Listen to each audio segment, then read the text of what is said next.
अस्सलाम वालेकुम पाकिस्तान, आप देख रहे हैं स्पोर्ट्स बज़। मैं हूं हसनैन लियाकत। पाकिस्तान क्रिकेट टीम की सिलेक्शन ने नए सवालात जन्म दे दिए हैं और जिस तरह हमने कल भी प्रोग्राम में जिक्र किया था, हसन अली की अगर बात की जाए तो हसन अली की सिलेक्शन कैसे हुई। हर वर्ल्ड कप से पहले हसन अली किस तरह आ जाते हैं। अगर T20 वर्ल्ड कप की बात की जाए तो उसमें भी हसन अली आपको मिलेंगे। अगर ODI वर्ल्ड कप की बात की जाए वहाँ पे भी हसन अली आपको मिलेंगे। अगर एशिया कप की बात की जाए वहाँ पे भी हसन अली मिलेंगे। लेकिन शुक्र है कि इस दफ़ा शायद फ़हीम अशरफ को नहीं लेके आए। हालांकि इससे पहले हमने देखा कि हर वर्ल्ड कप से पहले फ़हीम अशरफ भी आ जाते थे, हसन अली भी आ जाते थे। इसके अलावा बहुत सारे और सवाल हैं जो कि अपने गेस्ट से करेंगे। हारिस के हवाले से करेंगे, उनको क्यों पिक नहीं किया गया। साइम अयूब की फॉर्म को लेकर बड़े सवालात जन्म ले रहे हैं। उसामा मीर जो कि पहली दफ़ा हमें साउंड नज़र आए, लीग क्रिकेट की परफॉर्मेंस जिस तरह वो देते होते इस तरह इंटरनेशनल में दी, लेकिन उनको क्यों ड्रॉप किया गया। आमिर जमाल जैसे ऑलराउंडर को क्यों बैक एंड पर रखा जा रहा है। इसके अलावा जो वहाब रियाज कहते हैं या फिर मोहम्मद यूसुफ कहते हैं, जो वो जस्टिफिकेशंस देते हैं, क्या वो पूरी बनती है या नहीं। आज हमारे साथ मौजूद है आपकी जानी पहचानी शख्सियत, पाकिस्तान की एक मोतबर आवाज़, साबिक टेस्ट क्रिकेटर जनाब अब्दुल रऊफ खान साहब। रऊफ भाई, सबसे पहले आपको खुशामदीद कहते हैं। Thank you very much for joining us.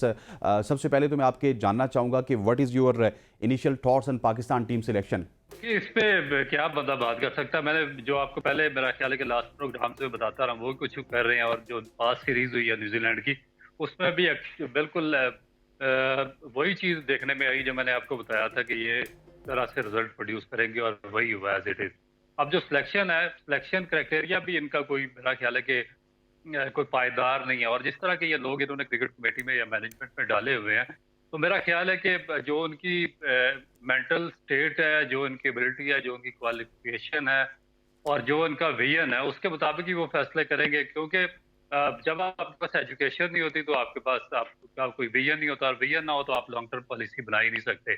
और इसी वजह से ये जो लोग हैं, ये शॉर्ट टर्म पॉलिसी बनाते हैं, और पॉलिसीज वो बनाते हैं जो कि पाकिस्तान को इंटरेस्ट को सीरियसली डैमेज करती है, और जो उनका अपना पर्सनल बेनिफिट्स और एजेंडा या इंटरेस्ट होता है, उसको वो सामने रखकर फैसले करते हैं। तो इसी तरीके से पाकिस्तान की सिलेक्शन हुई है, या ये जो T20 वर्ल्ड कप आगे आने वाला है, या आयरलैंड या इंग्लैंड का टूर है, उसके लिए कुछ ऐसे प्लेयर्स थे जिनकी कोई पाकिस्तान टीम में जगह नहीं बन रही थी, उनको फ्रॉम नोवेयर से पकड़ कर टीम के अंदर लाया गया।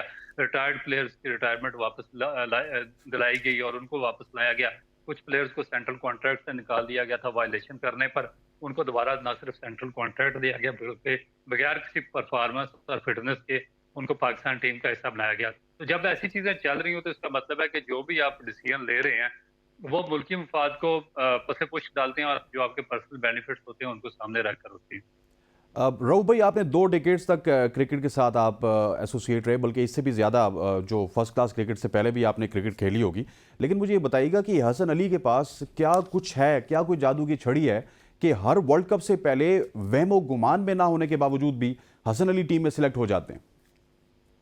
देखिए, ये तो मेरा ख्याल है कि जो हमारे मोहसिन नकवी साहब है चेयरमैन, उनको भी अब क्वेश्चन करना चाहिए, क्योंकि जो सिलेक्शन कमेटी है उन्होंने अपॉइंट की है, और ये जो 3 लोग हैं, अब देखें कि जब आप इतने बड़े ओहदे पर, पाकिस्तान में एक ही गेम का फ्यूचर है, उसके जब रिप्रेजेंटेटिव अनाउंस करते हैं जिन्होंने पूरा सिस्टम रन करना होता, तो उनकी कुछ उनमें कोई मेच्योरिटी होनी चाहिए, कि उनके अंदर एजुकेशन होना चाहिए, कि उनके अंदर विजन होना चाहिए, कि उनकी बॉडी लैंग्वेज होनी चाहिए, जो उनका गुफ्तगू का लेवल हो कुछ मुदल्लल हो। आप इनकी जो प्रेस कॉन्फ्रेंस है वो देख लें, जिस तरह ऐसे ही गली के मोहल्ले के लोग उठाकर बिठाए हुए हैं वहां पर, ना उनका कोई गुफ्तगू है कि आदाब है, ना उनको पता है कि जवाब किस तरह देना है, बात किस तरह करनी है, टीम कौन सी सिलेक्शन करनी है, किस प्लेयर को क्यों निकाला।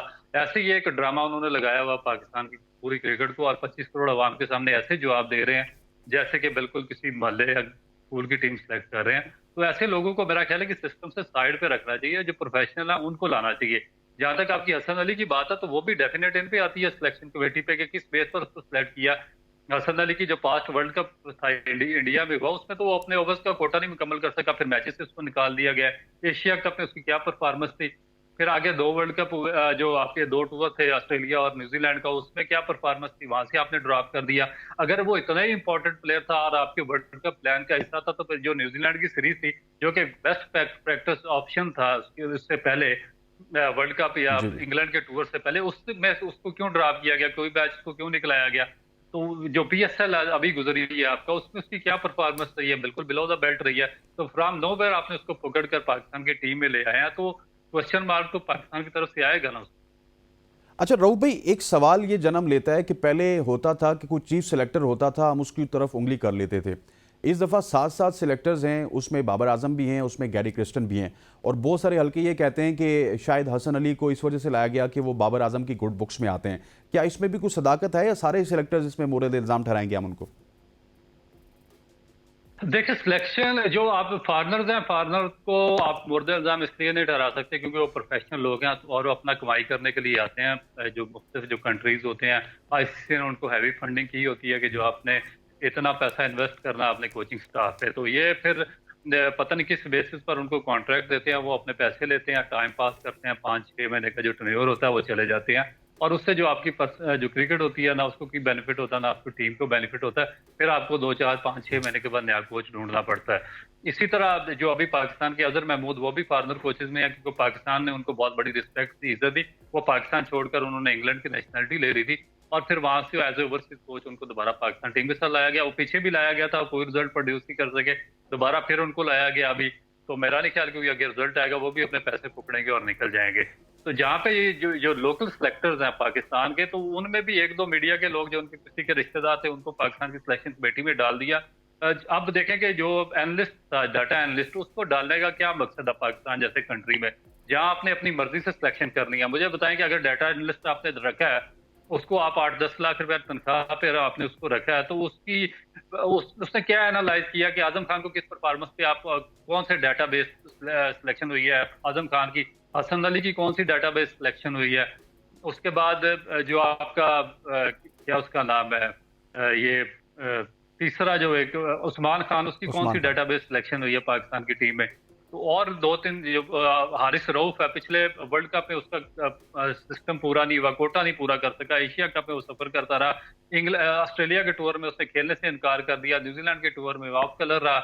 उसके बाद ये जो अभी पीएसएल हुई उसमें इसकी बदतरीन परफॉर्मेंस थी और उसके बाद उसको एक डिसलोकेशन शोल्डर का एक बहाना मिला और वो बाहर हो गया। तो उसके बाद फिटनेस उसकी मुकम्मल नहीं है, तो क्या उसकी सिलेक्शन डाटाबेस भी हुई है?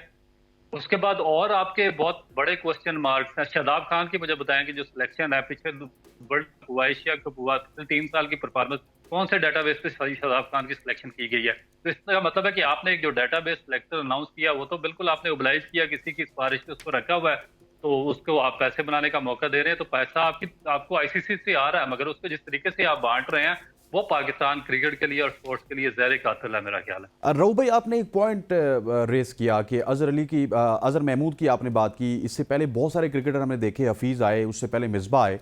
ये क्यों होता है कि पाकिस्तान में जो भी आता है ना, वो 2-3 साल के लिए उस पर इतनी मेहरबानियाँ होती हैं कि वो सारे फॉर्मेट्स का कोच भी बन जाता है, वो टीम डायरेक्टर भी बन जाता है, वो टेक्निकल कमेटी का चेयरमैन भी बन जाता है, वो चीफ सेलेक्टर भी बन जाता है। मतलब हर दौर में कोई ना कोई एक शख्स ऐसा होता है जो स्याह और सफ़ेद का मालिक होता है। देखिए, जब आपका सिस्टम बिल्कुल ही थर्ड क्लास हो और उस पर कोई विजन ना हो, कोई मुंह सर ना हो, आपका सिस्टम बिल्कुल कोलैप्स हो चुका हो, जिसमें कोई किसी किस्म की जान ना हो, स्पार्शी कल्चर हो, ऑब्लिगेशन की मंडी लगी हो, नेपोटिज्म की मंडी लगी हुई हो, करप्शन की मंडी लगी हुई हो, तो वहां पर इस तरह के सिस्टम आते हैं, वन मैन शो चलते हैं। आपने देखा, मैं आपको एक इसमें मिसाल देता हूँ ऑस्ट्रेलियन क्रिकेट बोर्ड की। 99 में स्टीव वॉ ने वर्ल्ड कप जीता था ऑस्ट्रेलिया के लिए और ऑस्ट्रेलिया के वो सुपर डुपर कैप्टन थे। 2002 की बीबी सीरीज में जो स्टीव वॉ थे वो सीरीज हार गए और उसके बाद उनको सैक कर दिया गया कैप्टनसी से। सिर्फ 8 या 9 महीने के बाद 2003 का वर्ल्ड कप था और उन्होंने रिकी पॉन्टिंग को उनको रिप्लेस करके कैप्टन बना दिया। अब स्टीव वॉ ने दोबारा कोशिश की ऑस्ट्रेलिया की टीम की कैप्टनसी वापस लेने की और टीम में कम बैक करने की। वो वापस अपने शेफील्ड शील्ड सीरीज उस पर गए और वनडे टूर्नामेंट में उन्होंने जो न्यू साउथ वेल्स थी उसको न सिर्फ चैंपियन बनाया बल्कि कोई 60 की एवरेज से उन्होंने 600 रन भी किए उसमें। मगर उसके बावजूद उनकी सिलेक्शन 2003 के वर्ल्ड कप में नहीं हुई और उन्होंने उनकी जगह पे नए प्लेयर को इंट्रोड्यूस करवाया और रिकी पॉन्टिंग को कैप्टन बनाया और फिर उसी रिकी पॉन्टिंग ने 2003 का और 2007 का वर्ल्ड कप ऑस्ट्रेलिया को जितवाया। तो ये होते हैं जो स्ट्रांग बोर्ड होते हैं, वो फैसले करते हैं। वो ये नहीं करते कि उसको पकड़ लो, वो रिटायर हो गया, उसके पाँव पकड़ के उसको वापस ले आओ, फिटनेस आया नहीं है, कोई ड्रेसिंग रूम में सिगरेट पी रहा है, उसको पकड़ के पाकिस्तान की टीम में डाल दो। कोई आपका डोमेस्टिक का फर्स्ट क्लास स्ट्रक्चर चल रहा है और वहां पर ये टीवी पर बैठे पूरे साल का कॉन्ट्रैक्ट लेके वहां पे पैसे कमा रहे हैं। तो और अपने जो आपका डोमेस्टिक स्ट्रक्चर है उसको वो बिल्कुल जूते की नोक पर रख रहे हैं और फिर वहां से आप उनको पकड़ के पाकिस्तान की टीम में सेलेक्ट कर देते हैं। क्या ये प्लेयर जो टीवी पर बैठकर वो बातें करते हैं या ड्रेसिंग रूम में सिगरेट पीते हैं और ये पाकिस्तान के डोमेस्टिक जो स्ट्रक्चर है उसको निगेट करते हैं, क्या ये स्टीव और रिकी पॉन्टिंग से बड़े प्लेयर हैं जिनको टॉप क्लास परफॉर्मेंस के बावजूद 2-2 वर्ल्ड कप के बावजूद उन्होंने ऑस्ट्रेलियन स्क्वाड का हिस्सा नहीं बनवाया था? तो ये जो कमजोर और वीक तरीन क्रिकेट बोर्ड होते हैं, उनकी ये निशानी होती है कि वो जो पर्सनैलिटीज होती हैं उनको फ्लोरिश करते हैं। जिस तरह मिसबा को एहसान मानी ने किया था, उसके बाद हफीज को जुका अशरफ ने किया, वहाब रियाज को मोहसिन नकवी ने किया, वन मैन शो। आगे फिर ये क्या करते हैं, अपने अपने जो दोस्त रिश्तेदार और क्लोज लोग होते हैं, मेरिट को बाईपास करते हैं, उसको नजरअंदाज करते हैं, उसकी धज्जियां उड़ाते हैं, एजुकेशन को बैक फुट पर उसको रखते हैं, उसकी धज्जियां उड़ाते हैं, और फिर अपने अपने जो इलिटरेट किस्म के इनके दोस्ती यारी का एक सर्कल होता है, एक विशिष्ट सर्कल आप उसको कहते हैं, उसको ये ओबलाइज करते हैं। और उसका जो एंड रिजल्ट होता है, नजला होता है, वो सारा पाकिस्तान की स्पोर्ट्स पर और पाकिस्तान की क्रिकेट पर गिरता है, और इस वजह से आपका सारे का सारा सिस्टम डिक्लाइन का शिकार है। ठीक हो गया। रऊफ भाई हमारे साथ मौजूद है। रऊफ भाई ने डोमेस्टिक क्रिकेट की बात की, वक्त हुआ चाहता है एक शॉर्ट सी कमर्शियल ब्रेक का। ब्रेक के बाद आएंगे तो डोमेस्टिक के एक परफॉर्मर की बात करेंगे, और फिर उसका मैं एक रिलेट करूंगा एक जो अभी हाल ही में पाकिस्तान क्रिकेट टीम में शामिल हैं उस प्लेयर के साथ। Stay with us. Welcome back to show. Abdul Rauf Khan sahab ने डोमेस्टिक की बात की। अगर रऊफ भाई डोमेस्टिक के परफॉर्मेंस की बात करें तो मैं आपको यहाँ पे एक परफॉर्मर की बात बताता हूँ जो कि मोहम्मद इखलाक है, जिन्होंने कल भी पूरी टीम आउट हो गई, उन्होंने 40 रन बनाए। इससे पहले उन्होंने 100 रन बनाए। एक तरफ पूरी टीम आउट हो, दूसरी तरफ अखलाक रन बना रहे। लेकिन जब भी हम उनके हवाले से किसी से भी बात करते हैं या फिर वो किसी से बात करते हैं तो आगे से जवाब मिलता है, अखलाक अगर 3-4 किलो तुम कम हो जाओ ना तो फिर हम तुम्हें सिलेक्ट कर लेंगे, तुम हमारी प्रायोरिटीज़ में हो। दूसरी तरफ आजम खान का हाल आपके सामने है। देखिए, मेरा ख्याल है कि ये कमजोर जो वीक क्रिकेट बोर्ड होते हैं उनमें तो इस तरह का डिसीजन लिए जाते हैं, और इसी तरीके से सिस्टम चलता है, क्योंकि एक सर्कल इनका बन जाता है, आपस में इनकी कोऑर्डिनेशन डेवलप हो जाती है। जो आपकी सिलेक्शन टीम होती है, सिलेक्शन पैनल होता है, क्योंकि एक ही अब ये जो तीनों सिलेक्टर हैं, ये तो तीनों लाहौर के बैठे हुए हैं, एक ही डिस्ट्रिक्ट के हैं और एक ही टाउन के, मॉडल टाउन या डिफेंस वगैरह के। तो इनका आपस में अच्छा कोऑर्डिनेशन है, और जो पाकिस्तान की टीम के प्लेयर जिनको ये सिलेक्ट करते हैं, दूसरे जो टॉप परफॉर्मर्स होते हैं उनको बाईपास करके वो भी यहाँ पे इनके आसपास ही कहीं फिर रहे होते हैं। तो मे भी शायद इनके कोई आपस में बिजनेस रिलेशंस भी हों और कुछ इस तरह के, जिसकी वजह से एक इनका आपस का एक सर्कल इतना ज्यादा मजबूत हो जाता है कि उसी में वो कोचेस भी सारे आ जाते हैं, उसी में प्लेयर्स भी आ जाते हैं, उसमें सिलेक्टर भी आ जाते हैं, और उसमें क्रिकेट बोर्ड के बाकी अहदेदार भी आ जाते हैं। तो ये सिस्टम तो चल रहा है कि पास्ट में भी ऐसा हुआ कि जो आपके इवन जो मेडिकल पैनल था उसके डॉक्टर्स को लोग गाड़ियां देकर जो अनफिट प्लेयर्स थे उनको सिलेक्ट कराते रहे और फिट करवाते रहे, और इस तरह सिस्टम चलता रहा। तो आज भी मेरा ख्याल है कि ये सिस्टम, ये जब तक इसमें मेरिट पर फैसले नहीं होंगे, मेरिट पर अपॉइंटमेंट्स नहीं होगी, जो आपके क्लीन करेक्टर के लोग हैं, एजुकेशन आपकी उसको फ्लोरिश नहीं किया जाएगा, तो आप, मेरा ख्याल है कि आपका सिस्टम और जो आपके क्लार्क जैसे प्लेयर्स हैं वो ऐसे ही डैमेज होते रहेंगे। ठीक हो गया। अखलाक जैसे प्लेयर ऐसे डैमेज होते रहेंगे। आपने भी क्योंकि आप बड़े एक्टिव हैं हर प्लेटफॉर्म पे, आपने देखा होगा मोहम्मद हारिस के लिए बहुत ज़्यादा आवाज़ उठाई जा रही है। और मैं भी कल एक टीवी चैनल पे बैठा था तो मेरे से जब ये सवाल हुआ तो मैंने ये जवाब दिया कि हमें एक नया लड़का मिल गया साइम अयूब की सूरत में, तो हम हारिस को भूल गए। हारिस के ऊपर बहुत सारे सवाल खड़े हो रहे हैं कि वो क्यों नहीं पिक हुआ और एकदम से बोर्ड उससे कौन सा बदला लेना चाहता है। देखिए, हारिस का जो प्रॉब्लम है वो पाकिस्तान क्रिकेट बोर्ड का जो कोचिंग स्ट्रक्चर है उसका फेलियर है, कि एक अगर एक नेचुरल टैलेंटेड आपको बंदा मिल गया है तो बजाय कि आप उस पर अपने तजर्बे करने के, मैं इसलिए बार बार क्या एम्फेसाइज करता हूँ एजुकेशन पे और जो डिग्री है और स्पोर्ट्स पे, और पूरी दुनिया में स्पोर्ट्स साइंस के सब्जेक्ट को क्यों एक वैल्यू दी जाती है। उसमें ये होता है कि जो थोड़े से बायोमैकेनिक इश्यूज होते हैं उनको मद्देनजर रख के उसके मुताबिक जो आपके प्लेयर्स होते हैं उनके पार्ट को दूर किया जाता है, और उनको इस काबिल बनाया जाता है कि जो उनके माइनर पार्ट्स हैं उनको ओवरकम करके उसको एक यूजफुल प्लेयर बनाया जाए इंटरनेशनल क्रिकेट के लिए और आपकी टीम के लिए। मगर यहाँ पर क्योंकि हमारे कोचेस सारे मैट्रिक फेल जायल्स होते हैं, उनको ना अनाटमी का पता, ना बायोमैकेनिक्स का पता, ना न्यूट्रिशन का, ना साइंस का पता, तो उनका कोचिंग मेथड वही ओल्ड स्टाइल मेथड होता है जिसको वो सामने रखकर जो आपका अच्छा प्लेयर आता है उसका बेड़ा गर्क कर देते हैं। इसी तरह कोई 1% भी इंप्रूवमेंट इन्होंने ना हारिस में करवाई, ना सीबुल्ला आपके सामने है उसमें हुई है, ना आपका जो वो शानुल्लाह फास्ट बॉलर था उसका बेड़ा गर्क कर दिया, ना साइम अयूब में हुई है, और ना जमान खान में हुई है, ना वसीम जूनियर में हुई है, और ना मूसा खान में इससे पहले हुई थी। तो इसका एंड रिजल्ट क्या निकलता है कि आपको, आपका पास एक पाकिस्तान की जो सरजमीन है वो नेचुरल टैलेंट से माला माल है, वहाँ पे नेचुरल टैलेंट आपको वापर मिकदार में मैसर आता रहता है, मगर वो नेचुरल टैलेंट जो आपकी नायली है, इनकम्पिटेंसी है, इनएलिजिबिलिटी है, और जो आपकी इलिटरेसी है उसकी नजर हो जाता है, और वो सारे का सारा आपका जाया हो जाता है। इसकी सबसे बड़ी मिसाल ये आपका मोहम्मद आरिस है, हसीबुल्लाह है, उसके बाद जो आपके दो वसीम जूनियर, जमान खान और इस तरह है। तो ये जब तक आप इसको ओवरकम नहीं करेंगे तो इस तरह का टैलेंट आपका जाया होता रहेगा। अच्छा, क्या आप समझते हैं कि आमिर जमाल को भी जाया किया जा रहा है, क्योंकि एक मुश्किल टूर पे उनको लेके जाया गया था, इस वजह से लेके जाया गया था कि आमिर जमाल वहां पे जाके परफॉर्म नहीं करेंगे, उसके बाद किस्सा पारी ना हो जाएंगे। इस तरह से पाकिस्तान क्रिकेट में पिछले 30 साल से हो रहा है, लेकिन आमिर जमाल जो कि इस वक्त चाहे आप उनको आधा तीतर आधा बटेर भी कहें, जिस तरह सोशल मीडिया पे लोग कह रहे हैं, मेरे मुताबिक वो पूरे ऑलराउंडर हैं, लेकिन उनको ग्रूम किया जाता, उनको कॉन्फिडेंस दिया जाता। इंस्टेड ऑफ कॉन्फिडेंस हमने उनको बिल्कुल सिस्टम से बाहर भेज के तो काउंटी खेलने के लिए भेज दिया। देखिए बिल्कुल एक बड़ी ग्लिटरिंग एग्जांपल आप इसको कह सकते हैं कि कोचिंग जो आपका स्टाफ है उसके फेलियर की, कि आपको वो एक ऑलराउंडर मिला और आपको डेवलप करना पड़ता है। देखिए अब्दुल रज़ाक और अजहर महमूद कैसे ऑलराउंडर बन गए, बिल्कुल बिलो द एवरेज ये प्लेयर थे, ना इनको सही बैटिंग आती थी ना बॉलिंग, मगर under the shelter of Wasim Akram और वकार यूनुस उन्होंने इनको प्रोटेक्ट करके इनको उन्होंने टॉप क्लास ऑलराउंडर्स बना दिया। और जहां पर भी कोई प्रेशर पड़ता था तो उसको वो खुद जो बड़े प्लेयर थे वो हैंडल करते थे और इनको साथ रख के चलाते थे। नो डाउट कि इनकी आड़ में पाकिस्तान के 18 से 20 टॉप क्लास फास्ट बॉलर थे, उनका बेड़ा गर्क हुआ, मगर उसके बावजूद इनको उन्होंने डेवलप कर दिया और अच्छा सक्सेसफुल ऑलराउंडर बना दिया। अब बाबर जमाल भी आपको एक अच्छा एक ऑलराउंडर मिल रहा है, मगर उसको तबाह इसलिए किया जा रहा है कि उसको थोड़ी सी उसकी जो साइकोलॉजिकल अपब्रिंगिंग की जरूरत है। देखें कि जब आपका ये जो एक मोटिवेशनल लेवल होता है ना, ये बहुत ऊपर चला जाता है तो फिर उसी तरह ये नुकसानदेह भी बन जाता है। तो उसको मेरा ख्याल है कि थोड़ा सा जो उसकी साइकोलॉजिकल अपब्रिंगिंग है उसकी जरूरत थी, उसको बेहतर करके पाकिस्तान टीम के लिए एक बड़ा कारआमद और यूजफुल ऑलराउंडर उसको तीनों फॉर्मेट में बनाया जा सकता था।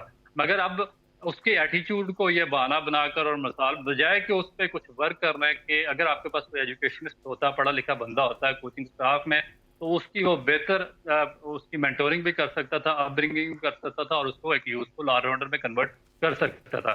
मगर अब जिस तरीके से ये आपका इलिटरेट स्टाफ जो हमारे टैलेंटेड यंगस्टर्स हैं, बच्चे हैं, इनका बेड़ा गर्क करा, तो मेरे लिए तो बहुत ही अफसोसनाक चीज़ है। बहुत ज़बरदस्त एनालाइज किया राउफ भाई आपने। लिटरली जो प्रॉब्लम आमिर जमाल में थी वही आपने रेक्टिफाई करने की कोशिश की। अच्छा, थोड़ा सा अगर वर्ल्ड कप की बात की जाए तो ज़्यादातर वर्ल्ड कप कैरेबियन में है, वहाँ पे आप क्या समझते हैं पाकिस्तान की टीम के जो स्पिनर्स हैं, जो स्पिन्स में इतनी क्वालिटी है कि वहाँ पे जाके वो विकेट्स ले सकते हैं? फिर हमारे जो बैटर्स हैं, हमने देखा कि 2023 के वर्ल्ड कप में वो स्पिनर्स को तो खेलना जानते ही नहीं थे।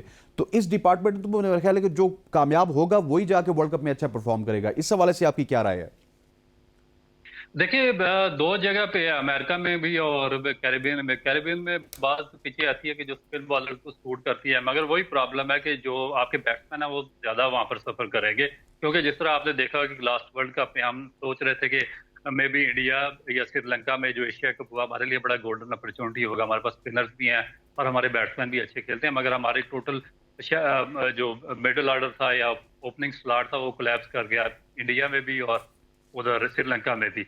अब जो वेस्ट इंडीज की जो पिचें हैं वो इतने ज्यादा स्पिन बॉलर्स को सपोर्ट तो नहीं करती, मगर फिर भी उसमें थोड़ा सा स्पिनर के लिए हेल्प जरूर रहती है।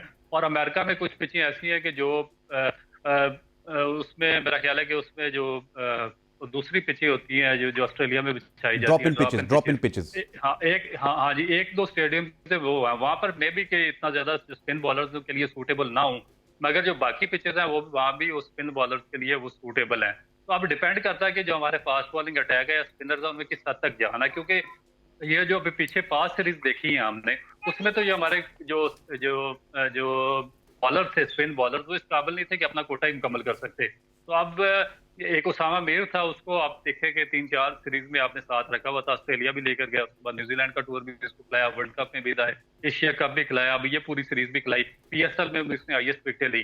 तो जब आपने इतना बड़ा एक बंदे को 3 साल अपॉर्चुनिटी दी, उसको साथ रखा, कॉन्फिडेंस दिया और फिर at the nick of the time उसको ड्रॉप कर दिया, तो ये मेरा ख्याल है कि एक ठीक। स्ट्रेंज अच्छा, डिसीजन। मेरे पास रऊफ भाई सिर्फ 30 सेकंड है। एहसानुल्लाह के मामले पे मैं आप चाहूंगा कि शॉर्ट सा मुझे वर्जन दे दें। जो पीसीबी के मेडिकल डायरेक्टर हैं सोहेल सलीम मुस्ताफी हो गए, इस हवाले से आपकी क्या राय है?